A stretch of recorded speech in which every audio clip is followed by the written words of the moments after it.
listening to pause, we pause for a second or two. This is episode 140, Direct Body to Body.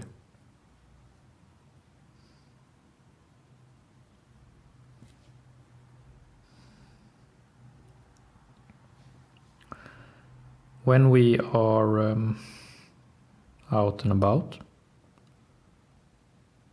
walking, running, sitting, standing, we come across people and we come across animals.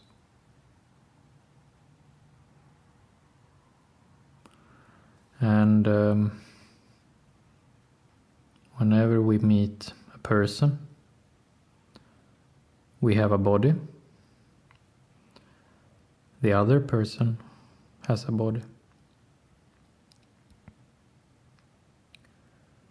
Whenever we come across an animal, we have a body, and the animal has a body.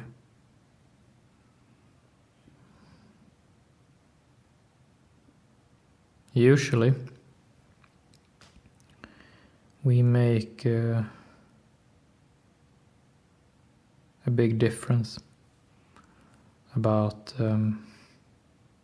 how we act, what we focus on when we meet a person or when we meet an animal. Usually, when we meet a person, we think hard about what to say. Usually it's about what to say, the content, the verbal content, the intellectual content. What words, what sentences, what sentiments, what opinions, what facts, what nuances in the language, these things.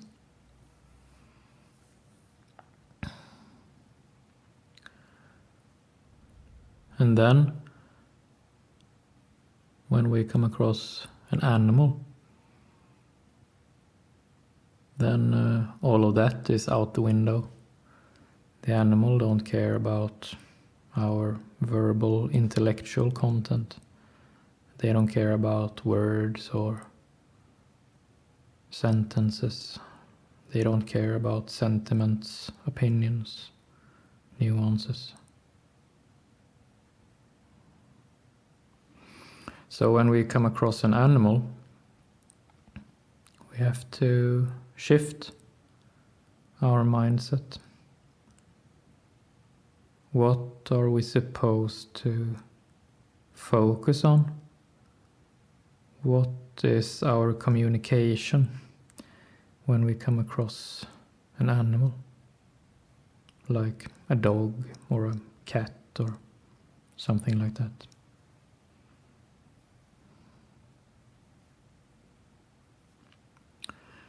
Today's episode is called Direct Body to Body. And what we will talk about today is that regardless if we are meeting a person or an animal, there is a direct connection there between our body and the body of the other. And this connection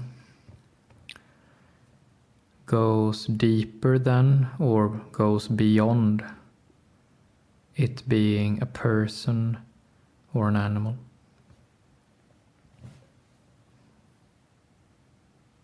Just by having a physical body, we can develop this connection with other bodies.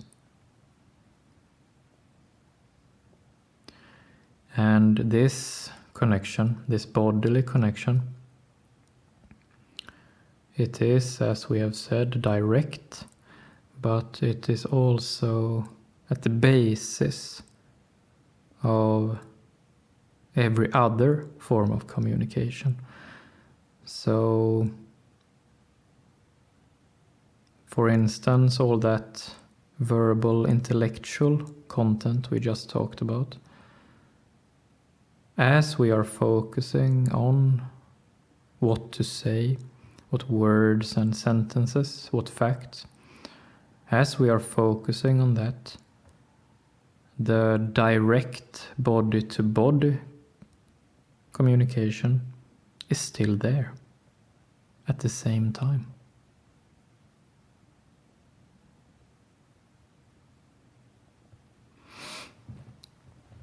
So, verbal, intellectual communication, we can turn on and off. We can choose to not talk.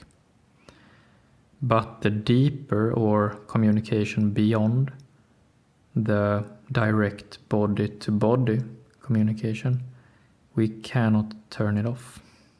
It's always there. It is non-optional. We cannot not have a body, and the other part cannot not have a body, them neither.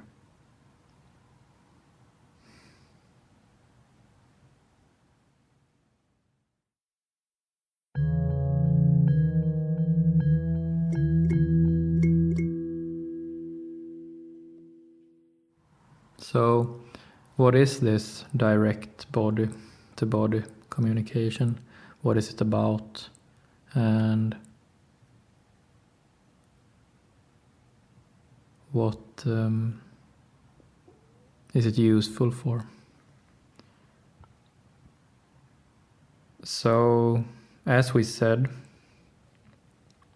the important thing to remember about our body-to-body communication is, like we said, that we cannot turn it off. It's always there. It's always there. So our options, our decision making when it comes to body-to-body communication is not about yes or no. We cannot turn it on or off. Our decision is about what kind of communication we want to make. So it's not a question of if, or it's not a question about if, but what and how. It must happen in one way or another.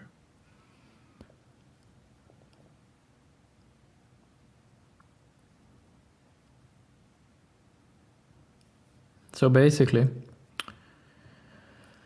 whenever we meet another person or another animal, there are, if we simplify it, there are two things to make a decision about. The first, or two, it's sort of like two dimensions to it, or two layers to it. So the first one is about our intention. So every being with a body, be it a person or an animal, is very sensitive to intentions. And the intention is about what does this other body want from me, or want with me, or want to me.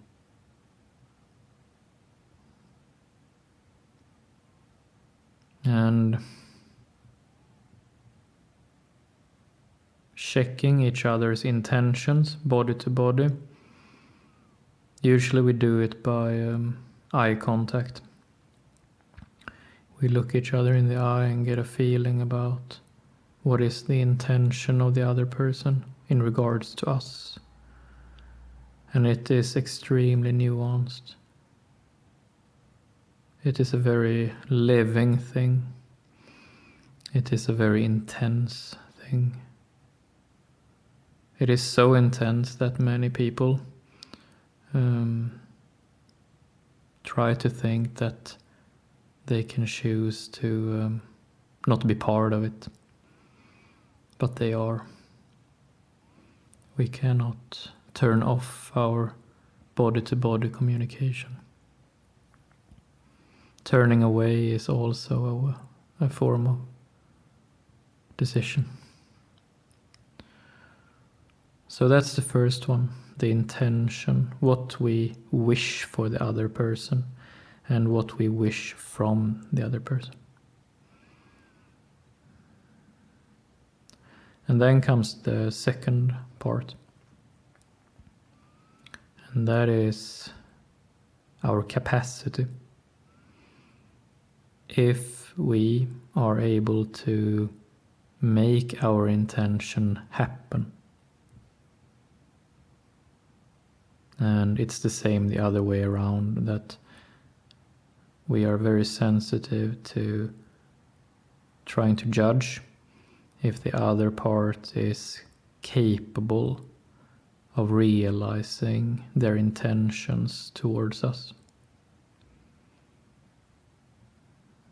And it is equally intense and nuanced and fluctuating. It can change very quickly. In a moment it can change, and then the next moment it might change again. So these two, intention and capacity to realize that intention, these two are always there.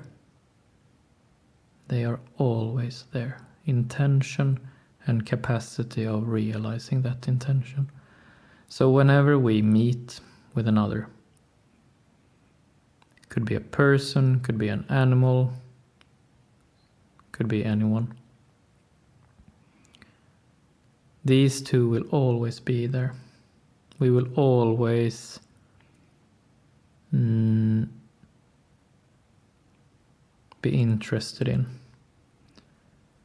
the intention and the capacity of both ourselves and the other part.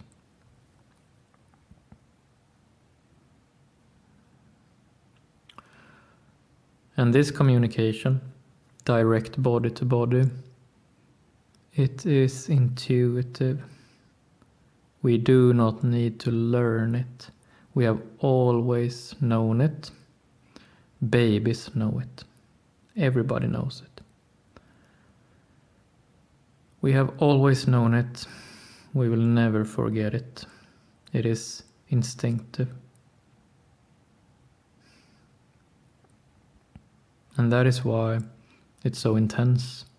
We haven't chosen it. It's just very integral to the experience of living, of having a body, that always, at every single moment, we have to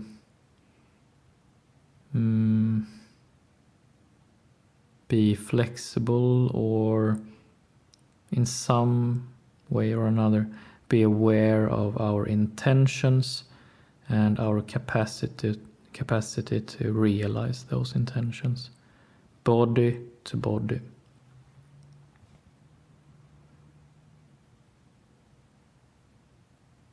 It is always there.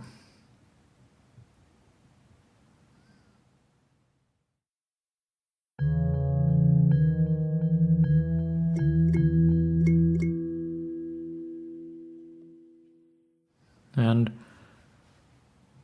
often when we actually do talk about our intentions towards each other, or when we think about them at least, we usually think of them as quite static, that our intention is one and the same. But bodies are living things, and bodies change all the time. Bodies are very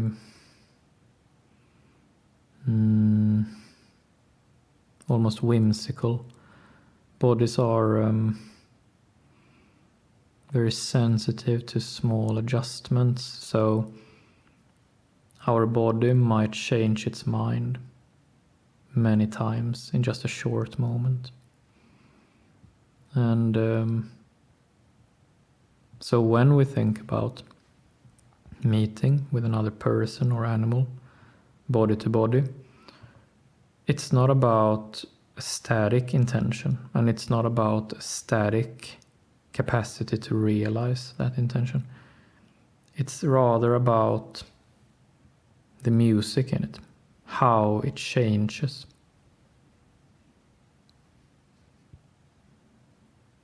So, meeting with another body, there is the initial intention and the checking of the capacity in regards to that intention. And then there is this evaluation what to do with the match or the mismatch between us. And then there's a second hand reactions to that. Did we move parallel together with each other on an emotional level, or did we diverge from each other? Do we agree? Do our bodies agree, or do they disagree? Do we want to make a conscious effort to either change our intention or to test something? Do we want to ask something of the other in a bodily way?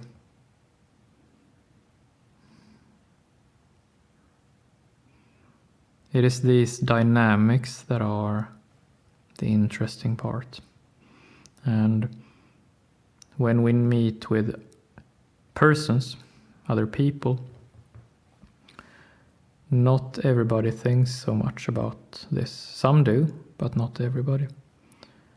But when we meet with an animal, it is everything the animal thinks about, or at least lives through. Maybe not always thinking, but instinctively lives through.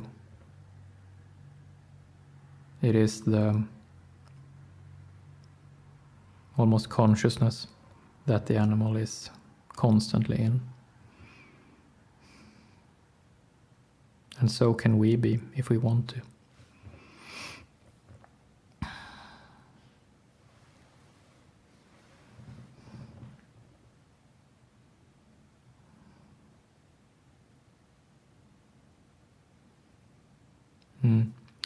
Much can be said about this form of communication, but in summary, what is important to carry with us is that this direct body-to-body communication, it is always there.